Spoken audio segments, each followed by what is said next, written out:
Meu nome é José Artêmio Barreto, nascido em Boquim, no dia 15 de julho de 1938, filho de João Muniz Barreto, ex-ator do Estado, hoje seria auditor fiscal, e Josefa Alves Barreto, de Prenda Azular. Estudei na Faculdade de Direito de Sergipe, concluindo no dia 8 de dezembro de 1970 o curso de Ciências Jurídicas e Sociais. Fiz o concurso para juiz de direito, fui aprovado e nomeado, tomando posse na comarca de Boquim, a minha terra, no dia 22 de fevereiro de 1979. Olha, eu passei pouco tempo em Boquim, porque meu pai era sempre transferido. Naquela época havia uma resistência muito forte aos adversários. Meu pai pertencia à União Democrática Nacional, era eleitor do brigadeiro Eduardo Gomes, e ao DN, né, naturalmente, que é a União Democrática Nacional, perdeu a eleição em Sergipe, e o pessoal ligado ao DN, principalmente o doutor Leandro Maciel e o doutor Luiz Garcia, teve uma dificuldade muito grande em manter-se nas suas cidades de origem. Mas nunca deixei de ir ao Boquim, frequentar as festas de lá e, como disse inicialmente, terminei por ser juiz da minha terra. Ali, a minha primeira comarca. Aí eu vim para Aracaju com 15 anos de idade. Eu estudei em Boquim. Na época que meu pai tinha sido transferido para Tobias Barreto, antes disso. Eu estudei também no colégio, no grupo escolar, Tobias Barreto. E de lá vim fazer o exame de admissão no Colégio Estadual de Sergipe, no Ateneu, onde estudei. Olha, em Tobias Barreto nós residíamos na Avenida 7 de Junho, que é a data de nascimento de Tobias, vizinho à biblioteca que tinha o seu nome. Daí o interesse, que não tanto meu quanto do meu irmão Luiz Antônio, pela obra de Tobias. Ele, menino, já andava pesquisando lá as obras de Tobias Barreto e se interessou muito, muito mais do que eu, porque ele era mais ligado naquela época à poesia, aos romances, e Luiz Antônio já tinha outra visão. Uma visão mais política, mais jurídica do que eu. E ele desenvolveu esta atividade tobiática, como todos sabem, né, até o seu falecimento. Meu pai, um dia, me chamou e disse: arrume sua mala, que amanhã você vai a Aracaju. Meu pai, fazer o quê? Ele disse: vou matricular no exame de admissão do Colégio Estadual de Sergipe. Rapaz, está certo isso? Ele está. Muito bem. E assim foi feito. Ele me trouxe aqui a Aracaju, me levou lá no Ateneu, me inscreveu, eu fiz o exame de admissão, né, posteriormente, passei e me matriculei lá, né? Apenas ele deixou, quando voltou para o interior, deixou apenas uma recomendação: você passe, porque se não passar, está ruim comigo. É uma democrata, né? Olha, há uma recordação. Eu, quando passo ali pela frente do Ateneu, eu evito passar, que vejo a degradação daquele colégio, me dá uma tristeza paralela à que eu tenho quando passo na Avenida Ivo do Prado, que veja a antiga Faculdade de Direito. Eu não sei porque eu tenho esse pegadio, as coisas materiais, assim, né? Isto é do meu íntimo mesmo, do meu ser. Eu tenho amor às casas. Eu me lembro de Dostoiévski, né, o escritor russo, quando disse que gostava de voltar à sua aldeia porque até as casas lhe conheciam, né? Bom, eu acho que a Faculdade de Direito me conhecia, como o Colégio Estadual de Sergipe, o nosso Ateneu, também me conhecia. E dá-me uma tristeza muito grande de ver que não estão sendo, aliás, o primeiro, aliás, o Colégio Estadual de Sergipe, o Ateneu, não está sendo cuidado da maneira que nós desejávamos, né? E a Faculdade de Direito, infelizmente, foi extinta, né? Com o fito de levá-la para o campus universitário, o que a Faculdade de Direito de São Paulo e a Faculdade de Direito de Recife não aceitaram, né?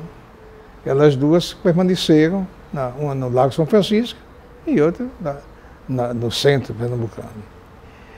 Então, a nossa faculdade, com aquele prédio tradicional, com a história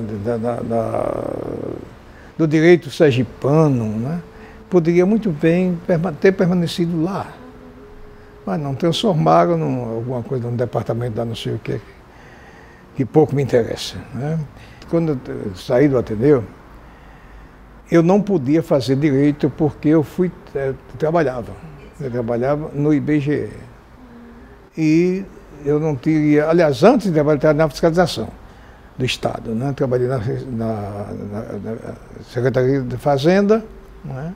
Na Secretaria de Fiscalização, e que era pelo dia, e a Faculdade de Direito também pelo dia.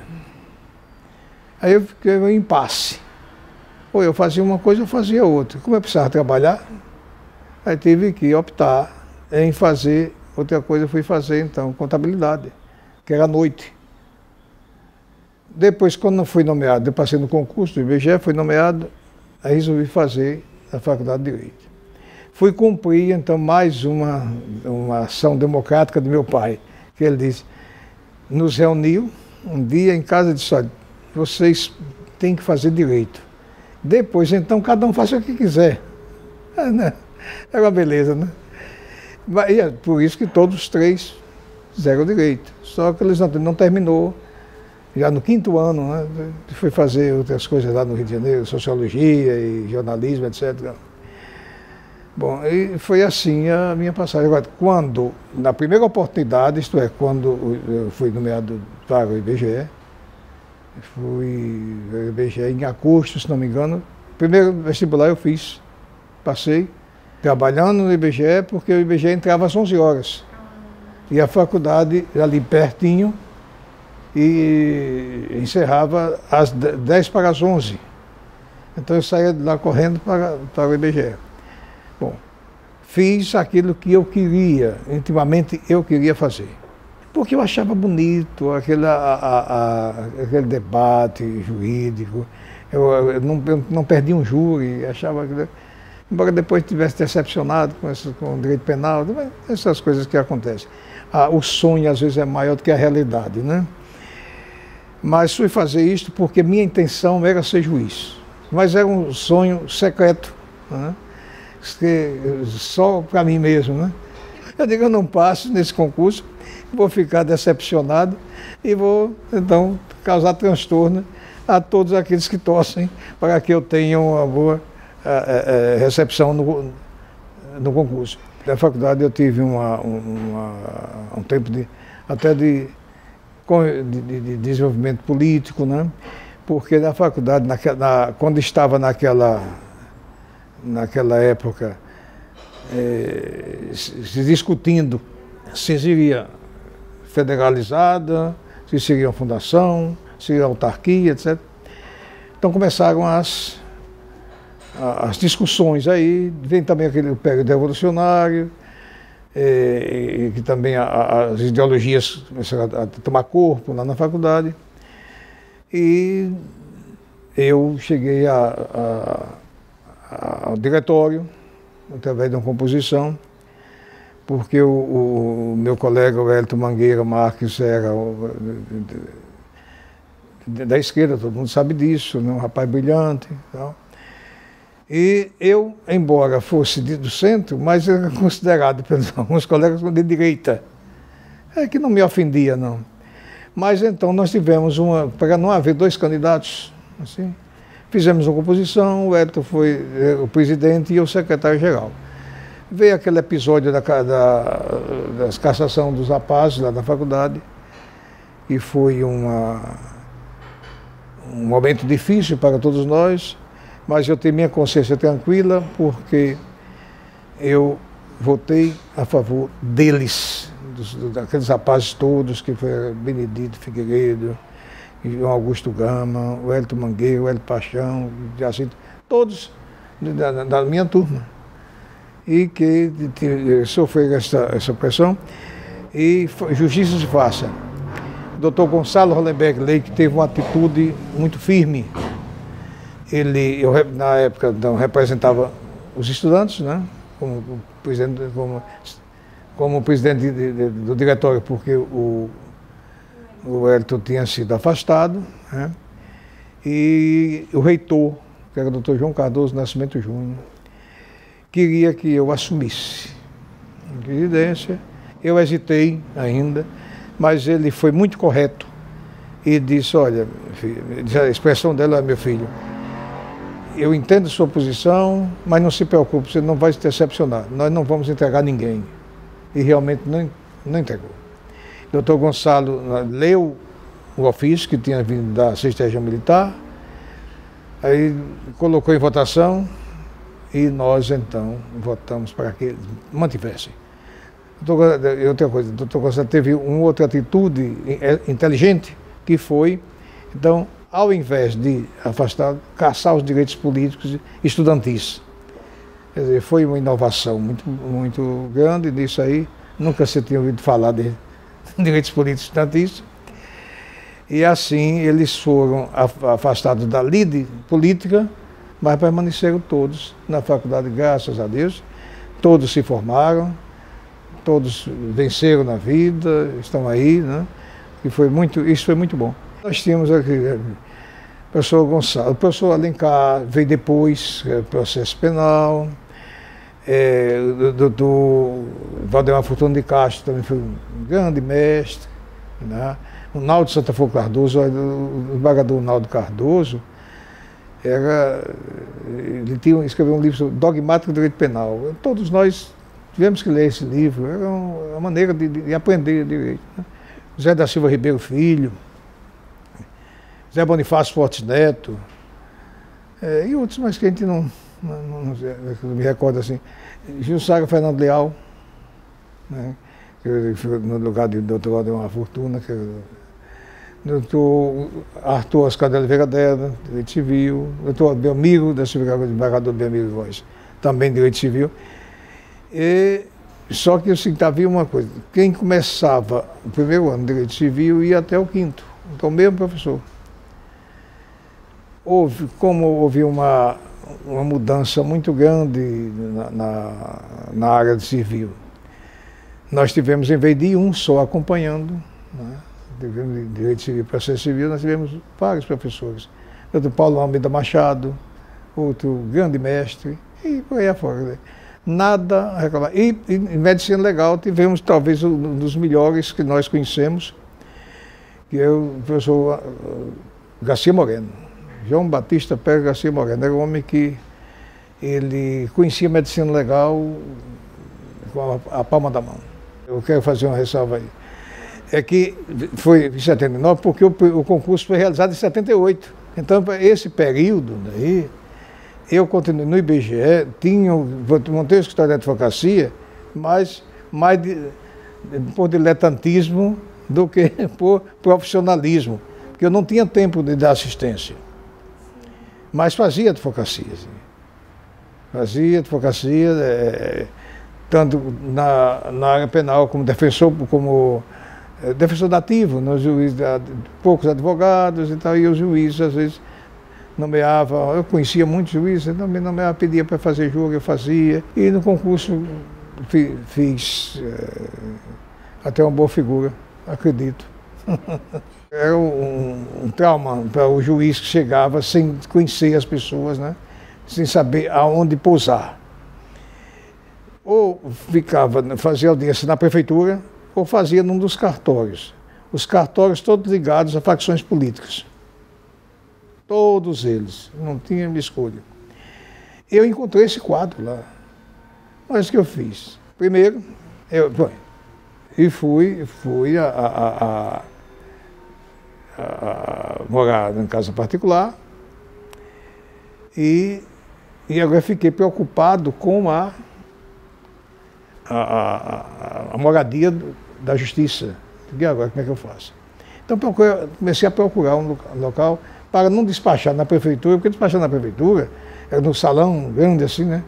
Você estava lá despachando e tinha 1000 pessoas lá à procura do prefeito, resolvendo o problema, o pessoal com enxada nas costas e coisa toda. E nos cartórios também não dava certo, porque o cartório do primeiro ofício do deputado Cleonócio, o cartório político, ia cheio de eleitores. O cartório do segundo ofício era de Antônio Fontes, que era do outro lado, também da mesma maneira. E o terceiro ofício era anexado ao primeiro. Bom, aí surgiu tinha uma escola de corte e costura lá que tinha sido fechada. Eu soube disso. Fui ao prefeito, que era Djalma Fonseca, irmão de Cleonócio, e disse: Djalma, o que é que você vai fazer com aquele prédio ali? Era um salão grande, coisa. Ele disse: eu não sei, porque a escola foi fechada, não sei o que fazer. O senhor tem interesse? Eu disse: tenho. Aí disse: eu vou ceder ao senhor. Eu digo: mas não é só ceder não, você vai fazer mais alguma coisa. Então, fez um salão bem grande e um sanitário. Mas aí, inclusive, fiz uma salinha no fundo, onde eu pudesse descansar, né? E na entrada também, separei uma ala para as pessoas ficarem lá, botei um vidro grande, para não ficar atrapalhando as audiências.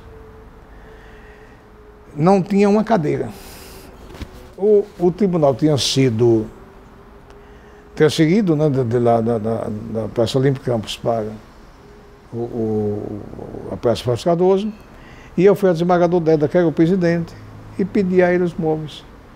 E ele doou, então, que tinha de lá, o tribunal antigo, né, que não tinha serventia para indicar. Ele deu uma mesa, cadeiras, um aparelho de ar-condicionado, imagina que luxo, né? Eu organizei, não era um fórum, na verdade, mas serviu muito bem até a construção do fórum, que já foi bem depois no governo de Valadares. No Boquim eu tive uma ascensão muito rápida, porque com 2 anos e 1 mês eu fui promovido para a estância. Essa estância teve a vacância, né, com a remoção do Dr. Mário Siqueira Pinto para Aracaju. Eu assumi internamente a comarca de Estância e o pessoal gostou muito lá do meu trabalho, acredito, tanto que vieram pedir ao tribunal para que eu fosse para a Estância. Quer dizer, o tribunal abriu a inscrição, né, para a promoção, eu encabecei a lista, foi tríplice, e fui então, na época era o governador que nomeava, né? Antes disso, eu não saí do Boquim. Eu fiquei com o Boquim e com a Estância, acumulando. Depois fui para a Estância e fiquei acumulando Boquim, né? Foram 6 anos, sendo que eu fiquei lá no Boquim e Estância, sendo que 4 anos e 1 mês com as duas comarcas. E nessa época, era Boquim, Pedrinha, Riachão e Arauá. Estância Santa Luzia de Aroba. Eu ainda fiquei 6 meses respondendo em Tobias Barreto e 2 meses respondendo por Itabaianinha. Daí o desembargador Pascoal me deu a alcunha de vice-rei do Sul. Porque só tinha um. Então era um dia em cada comarca. Foi um sacrifício muito grande. Mas eu não fui ser juiz para me vangloriar, né, para usufruir de benesses. Eu fui ser juiz para ser juiz. A minha concepção era esta. Foi assim que eu me formei e foi assim que eu tentei desenvolver a minha magistratura. Aí depois eu já estava, quando serenou isso aí, que foi nomeado novo juiz para Tobias Barreto e novo juiz para Itabaianinha, eu fiquei com as duas. Nisso foi nomeada a doutora Rosalgina Libori, que tinha sido aprovada em concurso, para juíza em Buquim, e eu fiquei só com instância. Passei mais 2 anos em instância, né? Aí consegui construir o fórum de instância. Instância ia fazer 135 anos de comarca sem ter um fórum. Era a mesma situação de Buquim.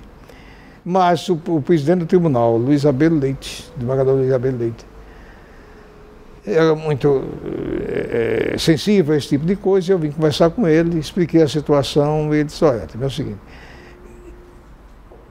você consiga um terreno que eu vou ao governador, o governador Dr. João Alves, ao governador, e nós conseguiremos esse fórum.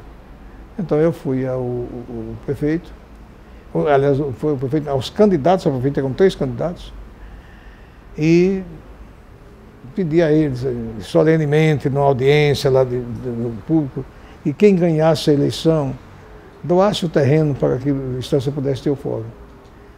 E ganhou o doutor Carlos Magno, doou o terreno, e nós, hoje é a Câmara de Vereadores, né?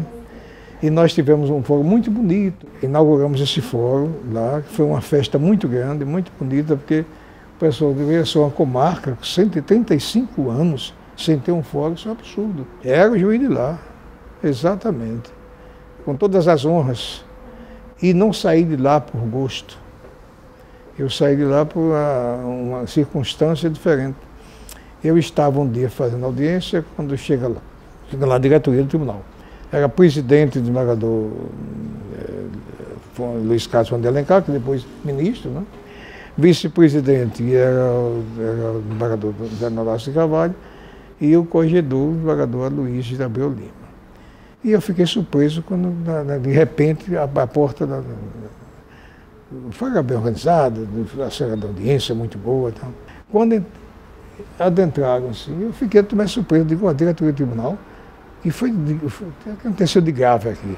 Aí levantei, suspedi a audiência, aí o presidente Alencar, que eu chamava de professor, foi que houve. Ele dizia lhe fazer um convite. Um convite, eu disse, foi criada a vaga de assistência judiciária em Aracaju, é a primeira vaga, é um projeto novo, inclusive no Brasil, a primeira no Brasil, e eu quero instalar essa vaga, agora só instalo se você aceitar.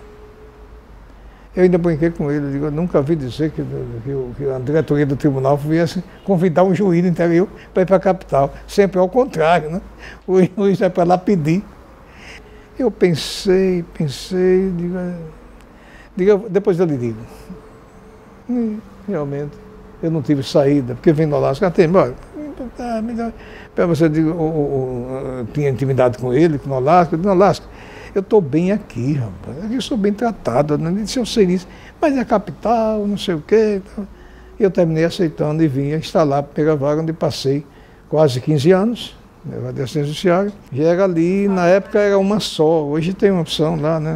O presidente Alencar disse, quando me fez uma recomendação. Então, quando eu disse a ele agora, eu digo, o senhor quer instalar isso aí, tudo bem, mas eu lhe pergunto, com esse Código de Processo Civil, a gente agiliza alguma coisa? O senhor que é professor, não é de processo civil, mas é de processo penal, ele riu. Aí disse, é o seguinte, você vai criar um fato novo aqui. Vai desenvolver do jeito que você fez na instância. Ele soube que eu estava fazendo na instância. Na instância foi o seguinte, lá tinha 14 advogados residentes.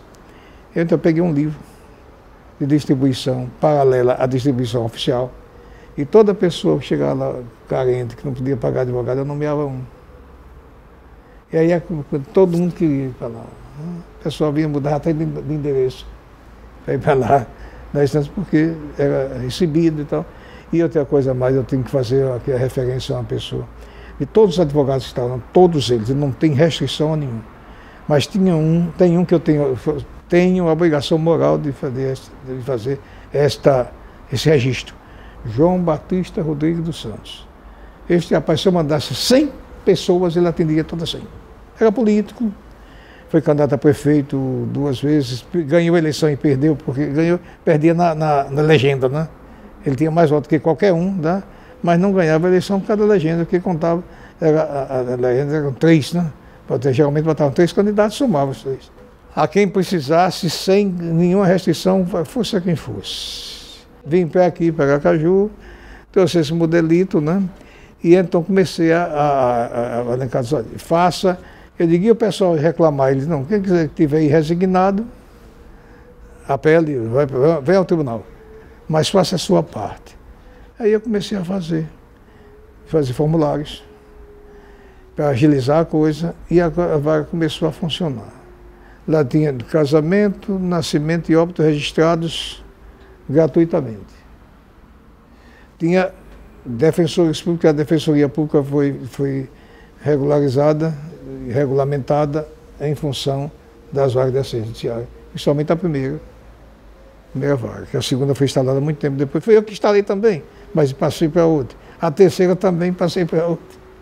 Bom, e além disso, né, tinha assistente social e o Ministério Público lá. Então todo mundo, tudo lá funcionava como se fosse uma engrenagem, né? E funcionava bem. Resultado, feito isso aí, com esses formulários, que agilizava a coisa, chegou ao conhecimento lá de outros estados, tanto que o presidente fez um encontro aqui em Aracaju, dos presidentes do Tribunal de Justiça do Brasil, e só não veio do Ceará. Todos os outros estados, todos foram lá ver como é que funcionava a coisa. Inclusive o presidente do Supremo Tribunal Federal, que era o ministro Moreira Alves. Em 85 eu assumi, no dia 25, né, de setembro de 1985, E isso aí me parece que foi em 87. Eu saí daqui para, inclusive, não diria conferenciar sobre isso, mas discutir algumas coisas sobre a eficiência dessas vagas. O primeiro estado que aderiu ao nosso sistema foi o Mato Grosso. E depois o juiz da Pega Vaga veio aqui, me trouxe todos os meus formulários encadernados e me deu de presente. Sim, veio o presidente da Escola Nacional da Magistratura, que era o desembargador Cristóvão da Hélio do Rio Grande do Sul, veio aqui, conversou comigo e pediu autorização para que eu pudesse, para que todos pudessem, nessas vagas de assistente social, pudessem usar.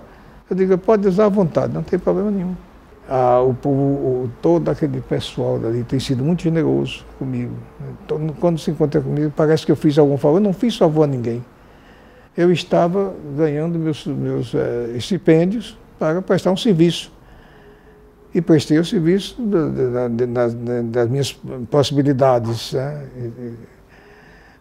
O que eu podia fazer melhor, né? Podia fazer. Se nada bom fiz, não foi falta de vontade, né? Foi apenas a incapacidade de atingir o que eu gostaria. Mas fiz o possível. E em qualquer lugar que eu encontro uma pessoa daquela, dificilmente eu não chego num supermercado ou na rua, para não encontrar uma pessoa que me faz uma referência. Então a gente encontrei um. Eu estava no supermercado, encontrei. Aí o senhor está lembrado de mim, eu olho assim, digo, mas não. Ele disse, o senhor que me casou. Mas assim, eu tinha um compromisso comigo mesmo. Era comigo mesmo. Quando eu vi o interesse do tribunal, que para mim foi o melhor projeto que o tribunal construiu até hoje. Lamentavelmente, houve um processo degenerativo, isso aí. As vagas de assistência não são mais aquelas. Eu nunca concordei com isso, mas nada pude fazer, embora tivesse sido presidente, mas o presidente não pode tudo, né? Senão tinha voltado ao status quo antes, porque as vagas foram fundamentais. Mas eu tinha um compromisso tão grande com aquilo ali, com aquela vaga, de fazer a justiça chegar ao povo, que por várias vezes eu tive a oportunidade de vir para o centro e não quis vir. Um dia, o desembargador Fernando Franco me chamou, Aí me perguntou o que é que eu tinha lá no 18 Forte, que não queria sair. Ele disse, você não é soldado? Eu digo, não, mas não quero sair, Fernando. Ele disse, por quê? Ele disse, olha, a terceira vaga da vaga fazenda pública, uma vaga de prestígio. Aí eu terminei dizendo a ele, Fernando, eu só tenho duas opções. Ou eu venho para o tribunal, ou vou para casa, para minha casa. Agora daquele fora eu não saio. Mas por que até me depois eu tenho um compromisso comigo mesmo de cumprir aquilo para que eu fui determinado. E vou cumprir. E cumpri. E não precisei sair de lá para ser desembargador, né? Fui lá mesmo, por merecimento, como fui promovido para a instância de merecimento, como fui removido por merecimento. Olha, o papel do juiz eleitoral é contar voto. Não é eleger ou derrotar candidato. Feito isso, dá tudo certo. Há talvez uma interpretação que não me empolga de juiz eleitoral querer levar tudo a ferro e fogo. Não, não precisa isto. Quem tem a obrigação de caçar o eleitor, caçar o candidato, é o povo. É quem tem a arma principal da eleição, que é o voto. Se não tem, se as pessoas estão satisfeitas, não interessa. Pode eleger quem quiser. Meu papel é outro. Então eu fui juiz eleitoral durante 15 anos, por quê? Eu fui primeiro lá no Buquim, na instância, e substituindo também o Barreto. E depois, são 6 anos, depois 9 anos aqui na 27ª Zona Eleitoral. A maior zona do estado, não, na época. E nunca tive problema, não, graças a Deus, não. Tive sempre um entendimento com todos eles. Tive um episódio aqui interessante, determinado candidato. Okay? Eu estava na segunda. Aliás, primeiro, nesse ínterim, entre a justiça eleitoral do interior e daqui da capital, eu estava como juiz suplente do Tribunal Eleitoral. E me chega um cidadão do interior, um médico, reclamando que tinha sido vilipendiado na sua eleição. Eu tenho certeza que fui eleito e perdi a eleição. E eu ouvi com todo cuidado e tal, tentei ponderando, mas doutor, o senhor acha o juiz iria fazer uma coisa desta com o senhor? Qual o interesse do juiz? E eu também dos fiscais partidários, comecei a argumentar. Aí, não, muito bem. O senhor aguarda um pouquinho aqui. Então pedi os autos, né? Tinha uma representação, né? Eu fui olhar, né? Peguei o auto, botei aqui e disse, doutor, daqui a 2 anos tem nova eleição.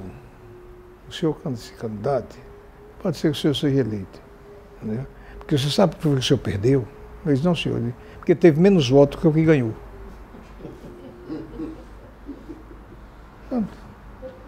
Ele ficou pálido, mas não tinha o que me responder. Na verdade, eu olhei, eu vi, olhei os votos contra ele, teve o outro quando teve, o outro quando teve. Então o outro ganhou. Ganhou, acabou isso. Esse é um episódio. O outro foi um deputado aqui, que sempre foi um pouco temperamental e tal. E um dia eu vou chegando na 27ª Zona Eleitoral e um tumulto danado. Porque ele foi com um grupo lá e queria uma certidão dos eleitores inscritos no partido. O partido dele, como quase todos os demais, desorganizados.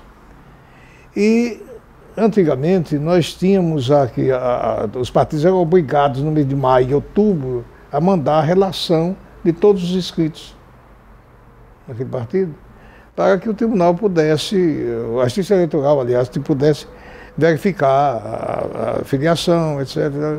No caso da certidão solicitada.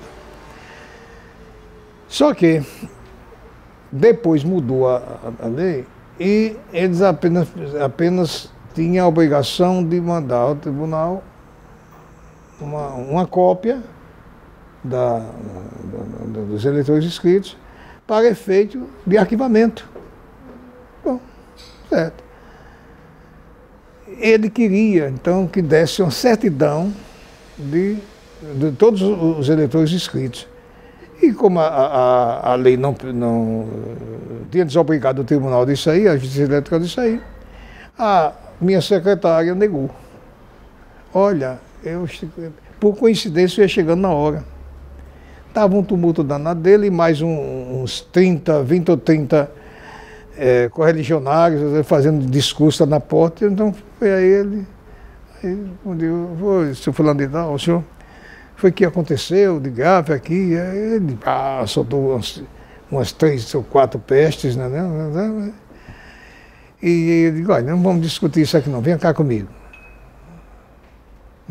Aí levei ele lá, subiu comigo na sala da juiz da primeira, segunda, da 27ª, que era o responsável por isso. Aí chamei a secretária veio. E foi o que aconteceu. Ela contou exatamente isso. Que ele queria certidão, ele não podia dar. Eu digo, realmente, está vendo? Ela não pode dar certidão. Está aqui, está aqui. Mas vamos resolver isso. Ele disse, como resolver isso não dá certidão? Eu digo, olha, ô Luciano, me tira uma cópia dessa relação aí. A relação foi o partido que mandou, né? Mas não sabia onde tinha colocado. Eu digo, tira uma cópia desse aí. Eu tiro uma xerox. Eu digo, toma, está aí. Este senhor, hoje, é uma das pessoas que tem mais aproximação comigo na política. Porque sempre que tem alguém falando qualquer coisa, aí, doutor Artemis, vai logo. Quer dizer, não me custou nada, eu não descumpri a lei. Foi ele que mandou, tem uma cópia do que ele mandou. Então, esse tipo de coisa, de sensibilidade, que o juiz não pode deixar de ter. Eu estava lá no fórum, fazendo minhas audiências, quando recebi um telefonema da doutora Isabel Abreu e depois do doutor Ricardo, hoje desembargador, né? Que eu viesse ao tribunal, que eu tinha sido escolhido para compor a lista, tríplice. Eu me lembro da primeira lista, que foi do Ademir Carvalho e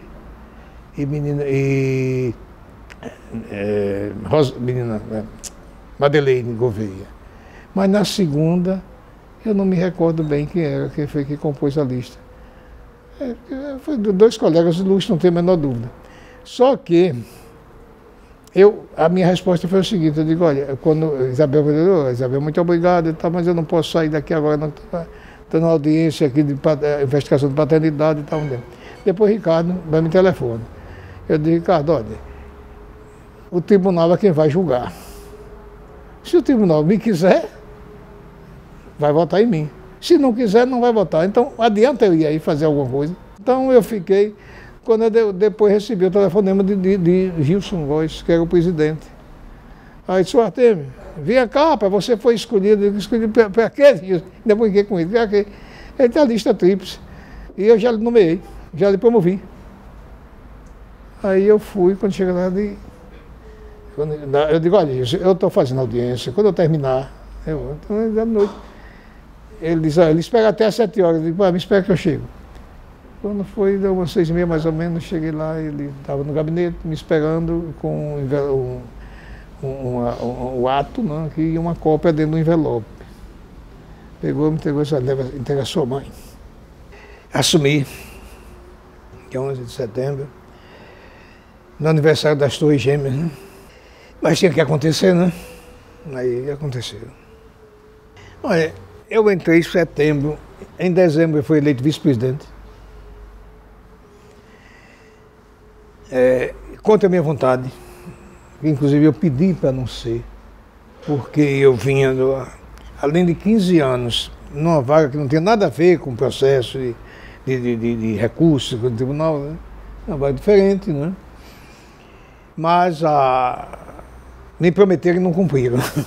Eu fui escolhido vice-presidente e em dezembro fui com o desembargador Antônio Góes, né, de presidente. Em março, sabe que o desembargador Antônio Góes é uma pessoa que está com problema de saúde e tal. Em março, ele já teve necessidade de se afastar, eu assumi a presidência. Foi um negócio, um tempo recorde, né? Em setembro, ser promovido. E em março já está na presidência. E durante o período dele, eu assumi 20 e tantas vezes, 151 dias na presidência no período dele. Eu assumi. Oficialmente, poucos. Mas efetivamente, que às vezes ele estava em casa e estava falando, me assuma aí que eu não vou não. Às vezes ia para o hospital, aquele negócio, estou terminando morrendo, como vocês sabem disso, né? Mas tive uma conversa muito boa com ele, né? Nunca sentei na cadeira da presidência. Ele aí perguntou por quê, eu digo que o presidente é você. Eu sou o vice. Quando saí da vice-presidência, aí, antes de sair da vice, já fui eleito presidente do Tribunal Eleitoral. Depois do meu período lá no Tribunal Eleitoral, que aliás eu gostei muito, eu acho que o pessoal do Tribunal de Justiça é muito qualificado. Isso todo mundo sabe, né? É muito qualificado. Mas, dada a diversidade de coisas, de ações a cumprir, né? Não pode se deter em determinado assunto. E o Tribunal Eleitoral é específico. Ele só cuida daquilo. E como só cuida daquilo, é uma pessoa extremamente competente. Gostei muito do Tribunal Eleitoral. Se tivesse de escolher, você vai ser presidente do Tribunal Eleitoral, a primeira vez não. Porque todo mundo quer ser presidente, não? É o chefe do Poder Judiciário do Estado, todo mundo quer. Mas se essa assim, vai ter que, disse agora, um ou outro iria para o eleitoral. Menos problemático, não tinha, o Tribunal de Justiça é muito problemático. A gente tem, depende do governo liberal, não verba, depende da boa vontade dos servidores. Hoje, muito pior, depende da convivência com o sindicato, né? E no meu tempo não tinha isso. No meu tempo, o sindicato era um parceiro do tribunal. O servidor, para se sentir valorizado, é necessário que alguém olhe para ele como um parceiro e não como adversário. Não é isso? Olha, essa dos 10% foi interessante. Eu fui ao presidente da Assembleia Legislativa levar o projeto. Era o deputado Ulisses Andrade. E o deputado então disse, presidente, olha, expressão dele, a gente não pode dar nenhuma laminha. O governador não vai dar nada. E o senhor dá 10%, eu digo, é. E o senhor acha que o tribunal pode pagar? Eu digo, pode. Se eu estou dizendo que quero 10%, porque pode pagar. Ele disse, eu não sei se a Assembleia vai aprovar. Eu digo, olha, presidente, eu prometi aos funcionários, eu não tinha prometido nada a ninguém, né? Eu digo, olha, eu prometi aos servidores que tinha 10%. Se a Assembleia não der, não fui eu que neguei, foi a Assembleia. Eles vão saber disso. Ele diz, muito bem, eu já entendi. Mas e se o governador vetar? Da mesma maneira. Eu vou dizer a ele, vou dizer ao servidor que a Assembleia, que eu mandei o projeto, a Assembleia aprovou e o governador negou. 3 ou 4 dias depois o projeto estava aprovado. Fui lá ao governador. Quando chego lá, eu me lembro que sentado assim, eu sentado aqui, ele aqui de lado, Francisco Alves tinha sido comigo, estava na outra cadeira. Aí chegou, governador, vamos sancionar aquele projeto de lei. Ele olhou para mim assim e disse, presidente, 10% de governador, 10%. Ele aí olhou para mim, bom, vamos ver, disse, eu vou examinar. Aí eu cheguei, Clóvis, era o secretário de governo, né? Aí eu digo, chama o governador, chama o Clóvis aqui. Aí chegou, quando ele veio, chamou que o Clóvis chegou, eu digo, Clóvis, pega esse projeto aí, pega aqui, governador. Pois ele pegou e disse, olha, sanciona esse negócio aqui, que eu preciso levar essa boa notícia. Ele pegou um livro que estava assim na mesinha, e em cima do livro ele assinou. Não levou nem... Eu nunca levei um projeto para a Assembleia Legislativa para ter um voto contra. Nunca. Todos os projetos que eu levei foram aprovados por unanimidade. Inclusive, não só esse aí, né? Auxílio Saúde, o servidor, foi outro. Jamais alguém lá no tribunal poderá dizer que eu faltei com respeito. Qualquer servidor. Esse é fundamental isso. Eu não sei, eu não fiz nada em benefício do servidor, eu apenas reconheci ao servidor o direito que eu achava que ele devia ter. Como é que veja só, Elaine, como é que um servidor é associado ao Instituto, no caso o IPES, né, que não tem recurso nenhum para atender, e não pode se associar a um plano de saúde, porque não tem condição de pagar, porque tem um absurdo e cada dia precisa pior, porque eles não têm limite, não? É uma inflação de 2% e eles botam 30%. Quer dizer, não é possível uma coisa dessa. E as agências reguladoras não estão tomando as devidas providências. Deveria tomar, eu acho que sim. Então aí eu digo, como é que vai, aí eu chego lá no outro aspecto, de como é que vai, eu tinha sempre o mau costume, né, de ficar meditando sobre as coisas, né? E um dia meditando assim, digo, o que será desse servidor que não tem mais o IPES, né? Não tem a quem recorrer? Será que vai para o SUS? Aí me deu a primeira ideia, foi criar um hospital. Fui, mas não dava certo, porque eu fui consultar médicos, etc., diretor da hospital, disseram, não faça isso porque é insuportável. A despesa é muito grande e realmente era mesmo. E eu cheguei à conclusão que era impossível. Daí o centro médico. Eu digo, eu não crio hospital, mas crio um centro médico. Eu digo, mano, já ameniza a coisa, né? Aí, feito isso, eu digo, agora vem, mas eu digo, olha, o centro médico atende médico, mas não, questão de exame, essa coisa, daí veio a ideia chamei um dia o doutor Jussara e disse, eu queria criar um auxílio saúde. Aí, estuda esse negócio aí, ele estudou e me trouxe. Quando trouxe, eu estava só os servidores ativos. Porque é muito recurso, não tenha dúvida. Porque quando você dá a 10 pessoas, mas 3.000 e tanto é difícil, né? Aí ele disse, e os inativos? Eles não têm condição. Eu digo, então segurei um pouquinho. Quando ela chegou lá, disse, presidente, olha, a arrecadação melhorou, não sei o quê, digo, faça o projeto. Eu paguei o projeto e eu fiz, botando os inativos. Você vê que na época eu não dei a magistrado. Não dei. O auxílio de saúde só foi para os servidores, ativos e inativos. E assim foi feito. Quer dizer, agora, a minha grande frustração foi não ter dado o plano de cargo e salário. Por quê? Porque o sindicato não quis. Eu não preparei um plano de cargo e salário. Eu mandei preparar, nomeei uma comissão com 2 membros do tribunal, 2 membros do sindicato e um técnico nessa área, né? E sim, sob a supervisão de um auxiliar meu, que era o Francisco, né? Então foi feito um projeto que eles mesmos levaram, me entregaram lá solenemente, achando que era a melhor coisa que poderia ter havido com o servidor. Olha, só você saber. E quem me inspirou isso aí? Uma funcionária que foi lá se despedir, me dizer que depois de 30 anos de serviço estava saindo do mesmo jeito que entrou. Nunca foi promovida. Nunca foi promovida. Quer dizer, isso é um absurdo. E aquele negócio fiquei remoendo aquele negócio, não é possível. Então, no plano de cargo e salário seria 3 níveis, não é? Técnico e 3 níveis na lista.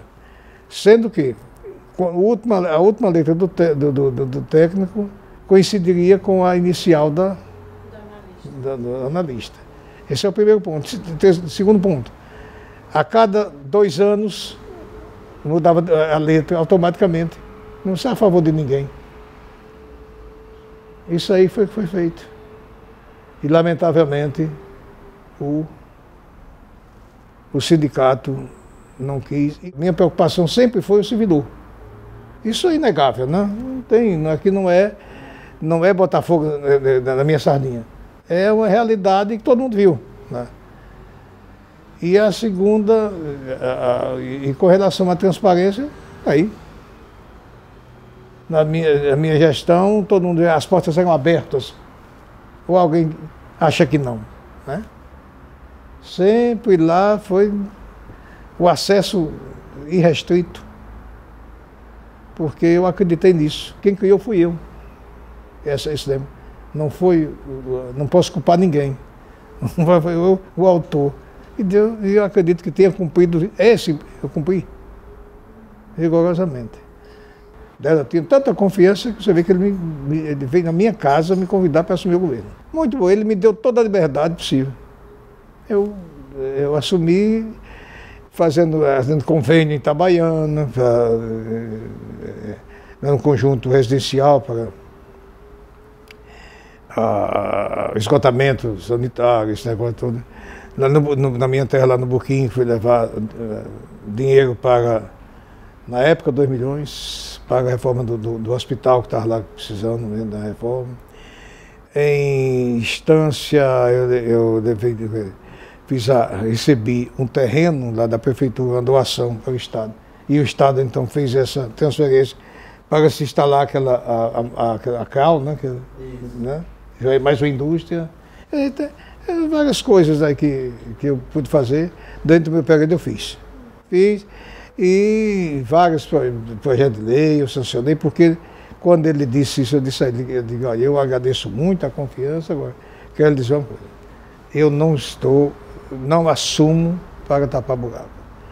Ou eu assumo o governo, não assumo. Ele disse, vou dizer uma coisa, ele me chamava cerimoniosamente, o senhor e presidente, né? O senhor pode ficar tranquilo que eu não vou lhe dar um telefonema. E não deu mesmo. Não deu mesmo. Passei, quando ele veio um dia, domingo à tarde, eu fui lá, domingo à tarde, né? Ele tinha chegado de viagem, fui lá entregar, não precisava nem ir, porque na saída passo para a transmissão. Mas na volta não precisa. Chegou, assumiu. Mas ele fez questão que eu fosse passar a tropa em revista com ele e me deu 2 álbuns com as fotografias de todo o meu... Eu não sabia nem que estava sendo confeccionado isso aí, e o DVD com toda a história, né? Eu recebi dele a melhor, né, consideração possível. Eu tenho certeza que ele gostava de mim. Eu saí leve. Sabe por quê? Eu sabia que eu não era dono do poder, sempre soube disso. Eu ocupava um cargo do poder. E um dia eu teria que sair. Então eu passei 49 anos e 7 meses no serviço público, quase 30 no tribunal, não é? Fiz o que a minha consciência ditou fazer. Tive dificuldades para certos momentos, mas também tive compreensão de muitos dos colegas. Tinha até projetos que eu tinha receio de colegas não aprovarem, e aprovavam, porque estavam vendo que por trás daquele projeto havia alguma coisa de bom para o tribunal. Eu guardo uma imagem muito boa do tribunal, pelo menos do meu tempo, porque a convivência, né, me fez isso. Alguns até iam mais além, me ajudavam, né, a decidir. Às vezes a gente fica na dúvida, será que isso aqui vai dar certo, será que não dá certo? Aí, por coincidência, chegava lá, até me disse assim, eu estou pensando assim. Ou dizia, ou apoiava, ou não apoiava, entendeu? Mas discutia-se as situações. Daí eu não tive dificuldade, eu nunca tive projeto nenhum reprovado no pleno, não, sempre foi aprovado. Então, tudo que eu levava lá era aprovado, porque eu não levava nada para mim. eu levava para a comunidade. O papel era esse. E os que estão lá, os colegas que estão lá, pelo menos os que, eu não posso falar sobre os que estão hoje, mas os que estavam no meu tempo, tinha esse mesmo pensamento. Então eu nada tenho contra nenhum deles, pelo contrário, só tenho a agradecer a maneira como fui tratado lá e acolhido, né? E que me levou a cumprir o meu dever com galhardia e sair leve. Eu vejo colegas saírem doentes, mas é porque os colegas se habituaram muito naquele negócio aí. E eu, senão, eu sempre desviei um pouco. Então, quando eu chegava em casa, eu deixava o tribunal lá. Foi mais fácil. Nunca tive, saí sem problema, graças a Deus. A sensação de dever cumprido, né? É, leve. O que eu saí, realmente a gente sai triste porque deixa o coleguismo, deixa os amigos, né? Os colegas, mas não, outra coisa, você diz, eu não vou no tribunal. É porque eu não gosto de tribunal. Não é. É que eu não quero atrapalhar os colegas que estão lá trabalhando. Eu não vou. O colega encontra comigo e diz, papai, você vai lá no tribunal. Digo, você está trabalhando, eu estou vagabundando, então fique lá. Eu fico cá. Né? Para poder vou levando a coisa assim, porque é que eu vou, né? Eu não, só vou atrapalhar. Então não tem necessidade e eu não vou. Embora todos os meus amigos. Mas agora, se precisar, eu estarei lá. Não tenho dúvida. A solidariedade não saiu por isso, não. Continuo magistrado. Aposentado, mas magistrado. Ser magistrado. E ser magistrado não quer dizer ser o mais intelectual, o mais competente. Não. É saber ouvir. Pensar 2 vezes antes de decidir. Sempre fazer uma pergunta que eu sempre me fiz. É uma pergunta que eu me considerava clássica, isso aí. E se fosse comigo, de que maneira eu reagiria? Esse é um ponto. E honestidade. Honestidade não é só financeira, não. Honestidade de princípios, né? Levar a verdade ao nível que deve ser levada. Saber dizer não é uma arte. Se dizer sim é muito fácil. Mas a gente não deve, a meu ver, principalmente o magistrado, ter dificuldade. Eu sei que tem, é natural, as idiosincrasias são próprias do ser humano, mas a gente tem que ter com cuidado, sem ferir as pessoas, saber dizer não na hora que precisa ser dita não. Eu acho que isso aí não há. Alencar me disse uma vez que para ser um bom juiz era necessário ter bom senso. Se soubesse direito, melhor ainda. Eu acredito muito nisso porque a lei está no livro. Hoje a internet está mostrando tudo aí, você não tem dificuldade. Eu tenho porque eu não sei mexer com ela. Mas aí, quem sabe mexer com a informática não tem dificuldade, está lá, da lei está lá escrito, o despacho, tudo. Agora, colocar aquela visão jurídica, né, impessoal, sistemática, sobre o fato, é onde está o X do problema. Então o magistrado tem que ter esses cuidados, né? Tem que pensar que a justiça fazer justiça não é fazer vingança, né? Fazer justiça é cobrar de alguém um débito que deve pagar com a sociedade ou com outra pessoa. Eu acho que é isso aí.